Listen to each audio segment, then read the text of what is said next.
where we at Yeah. because I can only write a script and I can only write a story. I can't draw, so I need an artist. And if we want the comic book to be in color, we need a colorist. And the lettering I could do myself. I just got to install Adobe Illustrator, I believe it's called, and I can do the text boxes and everything myself, and then the comic book words and sound effects. All that stuff I can handle. That's why I didn't really put that into the script because I figured I was going to be doing that anyway.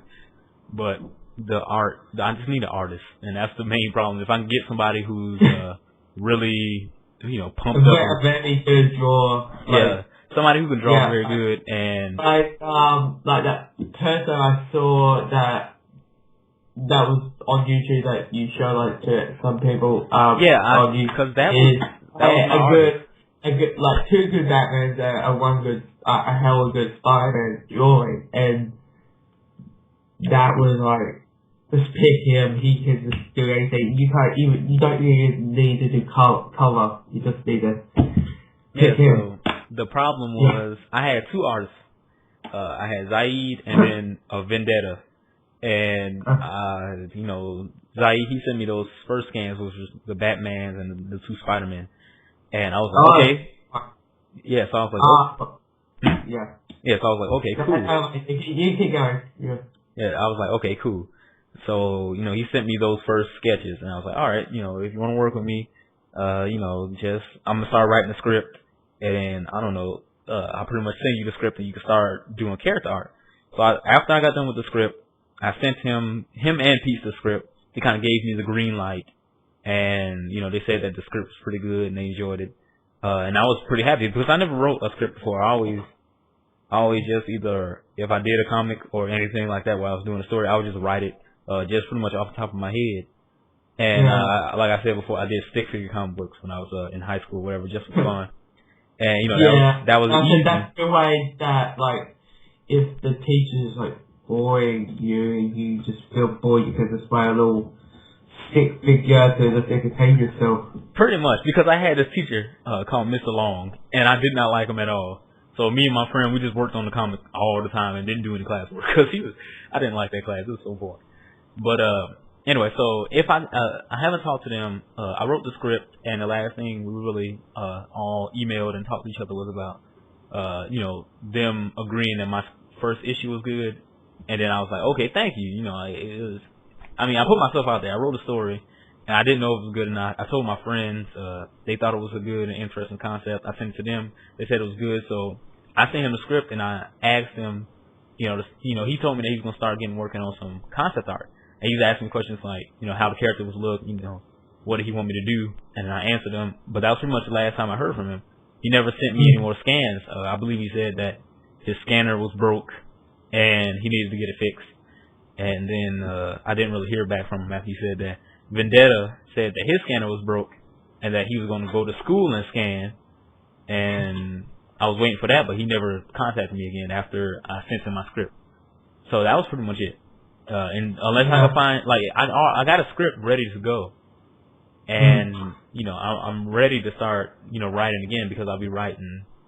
Now that I'm starting to think about the comic book more, I might start writing some tonight.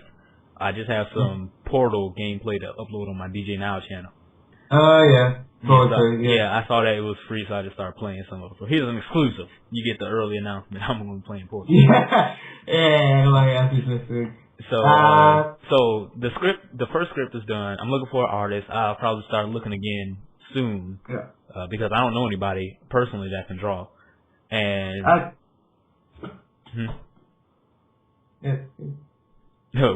he typed in the chat. Well, if you do finish, I'd love to read it. Well, thanks. I'm gonna try to get it finished because I don't know. I hate starting stuff and not finishing it because it irritates the mess out of me. So we'll see what I can do. I just keep doing it because I really do think, it's not too hard to make a comic book. You just gotta have an artist and a writer. And as long as I can find somebody that I can work with and that art style that I like, then I'm gonna get this comic book, up and running. But to get back, as usual, we go off on a little random tangent. To get back to Ultimate Spider-Man #1. Yeah. When I was reading this, exactly. We thought about 30 seconds of Ultimate Spider-Man. It's we jumped to another thing. Yep, that's the pattern of this live stream. We keep it fresh. We keep it everywhere. Yeah, if you don't care about Ultimate Spider-Man because it's for our reason, we all talk about something else and something. Yeah. So yeah. We all got something interesting to talk about. Yeah. So to go back to Ultimate Spider-Man, when I was reading this book, I had like a wait and see attitude to see if it was a worthy successor to, you know, the Ultimate Spider-Man that I read for a long time and enjoyed, and that a lot of people did. So I was reading it, and it pretty much just follows Miles and his origins and how he was trying to get into this charter school, and to pretty much get a better life for him, because I'm guessing his family is not that wealthy. His family is not that. Let's say that he has like a very good alignment to his education. Let's keep it that way. Yeah. Yeah. So when I first heard that, I'm just gonna, now that we pretty much talked about the book, it's just pretty much him getting into a charter school and then talking to some people and then getting bit. That's pretty much the origins. I hope I didn't spoil it for anybody. That's pretty much it. So I want to get to my thoughts on the book and how it was. So when I first heard that Spider-Man was going to be African American and half Latino, I was kind of torn because I was mad that Peter was going to die, but at the same time I was happy that there was going to be a new black character, because I may be a little bit biased because I'm black too, but there's not that many. There's not a lot of black characters in the forefront. You have Luke Cage. You got the Falcon. I'm trying to think. You got Luke Cage. You have the Falcon. We'll talk. Well, I'm going to say like all of the heroes, DC and Marvel. Yeah, you could do DC and Marvel. You got Arthur Shot that has like his own anime series or something like that. You have the African American Green Lantern. Green Lantern, and that is like the only ones. Yeah, that's what I'm like. I was happy that they were bringing in an African American character, and that. I'll say you got Storm. Who? Storm. Oh yeah, Storm. Ooh, yes, Storm. I love me some Storm. Crap, I forgot to mention Storm. It's like me as an X-Men. Why did I just forgot Storm? Yeah, so there's a couple of African American characters, but they don't really. And Blade. And that character. Yeah, so Blade, but they don't have their own books pretty much. Like Luke Cage using the Thunderbolts, but they don't really have like big name titles or their own monthly series. So when I heard that they were going to have a African American Ultimate Spider-Man, I was kind of happy because Bendis was going to still be writing, so I knew that the writing was going to be good, and we were going to, be able to get like a new take on an old hero, as well as kind of passing the torch from the original Spider-Man, which is Peter Parker, to a new Spider-Man, without it having to jump into 100 years into the future, like Spider-Man 2099.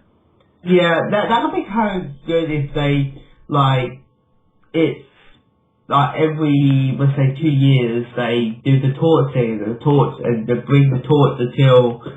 But they know a lot of people are going to be angry as soon as they get rid of their character. Until they go to 299. And it's like, now we can have Peter Parker back. It's like, it's gone like 20 years. It's like, why do we care about him anymore the way it gets talked about? I have it single whistle. Yeah, but so, anyway. When I was reading the book, I was kind of happy because a lot of this, I feel like Bendis got it right in this book. Because there's a lot of things that happen in this book that I could kind of relate to just from growing up. Growing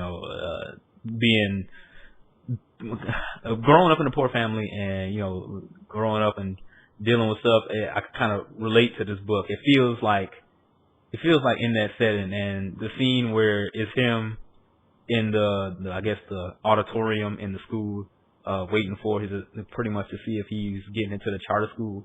That's kind of stuff that I can relate to. And then, his family members and stuff like that. It was cool to see that. I feel like it wasn't gimmicky. It wasn't just like, I'm a black character. Yo, doggity dog. Yo, B, what's up? Man, it's all stuff like that. It's kind of just like him. all African, it's like the saying to people is, in comics, African Americans are just belong to gangs. I'm like, Yeah, they're pretty much no, thugs and criminals. it's like, no, they ain't. It's like, it's like, no, they don't. They have the same, they're like same people as every other color white person. Yeah, so I was happy that they kind of like, I knew Bendis was going to do. A lot of people were worried, but I knew Bendis was just going to focus on the character, not his race, not how young he was, not all that stuff. He's just going to focus on the character, and I feel like they did a good setup. They showed a kid, trying to, he with his family. They're trying to make a better life for him, a better one that they had. He's got this uncle, I guess uncle or somebody who the family doesn't like because they feel like he's messed up his life and they don't want him corrupting their son. All this good stuff. And I was like, okay, this is all the kind of stuff that seems natural. It seems like something I can believe. Bendis, you got me. Like, I want to see the rest of his origins, and I'm still kind of confused because the last page, I was like, what? Like, when I seen that last page, I was like, what is this? I'm angry because, like, the first half of that, I was like, what is this? Because it surprised me pretty much. You seen the last page, right? Yeah. Yeah, so the last page surprised me, and then I was like, I'm angry